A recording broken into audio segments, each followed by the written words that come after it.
Hey everyone, my name is Jimmy Slagle, and I will be going over my personal leadership journey. So, brief history about me. I was born in Minnesota, lived in Chanhassen up until I was 4, moved to Waconia when I was 5, and then moved to Fargo when I was 6, and have lived there ever since before coming here. I went to a small private school called Oak Grove Lutheran, and I graduated with about 50 people, which obviously is a lot smaller than some of the schools around here. I have one sister who's a senior at NDSU. She's down in the bottom right with me. I have two golden retrievers, Abby and Katie. Abby is the one on the right, Katie's the one on the left. And then my parents are still together. So, fun fact about me, I've broken both my legs, one when I was 4, one when I was 6. I broke my ankle when I was a freshman, and then I tore my ACL when I was a senior, and this all happened before my 20th birthday. So, where I am now, I'm a sophomore here at the University of Minnesota in Carlson School of Management, planning on majoring in finance. I'm a member of the fraternity Sigma Phi Epsilon, and in terms of jobs, I'm a campus co-founder of a startup called College Truckers, and then this past summer, I interned at US Bank in Fargo. Okay, now for the times where I believe I have failed as a leader. The first time, it was the summer in between 8th and ninth grade, and I was having a bunch of friends out for my lake. We were going to hang out on the boat, go to a pizza place nearby, and just relax, and they were all going to spend the night.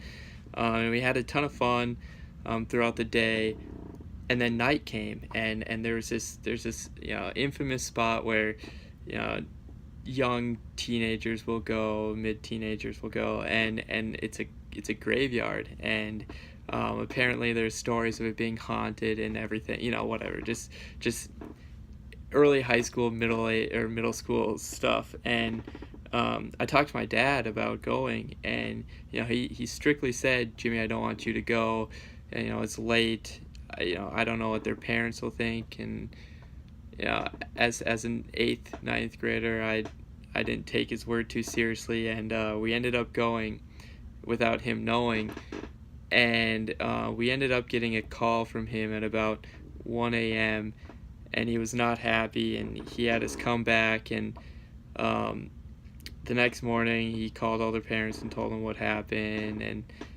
and I felt as though I was responsible because I was kind of the one pushing them and wanting them to go with me and everything, and I felt really guilty about that. And the main lesson that I kind of learned from that point on is that to always just trust your authoritative figures, especially with stuff like that. I mean, if your parents have been through a lot, and they know things, and older people in general just have that wisdom that we sometimes lack, and so being able to listen to their advice is something that from now on I don't take for granted, and I really try to understand what they're saying and why they're saying it, when they give me these different advice, or tell me what to do, and not to overthink those things.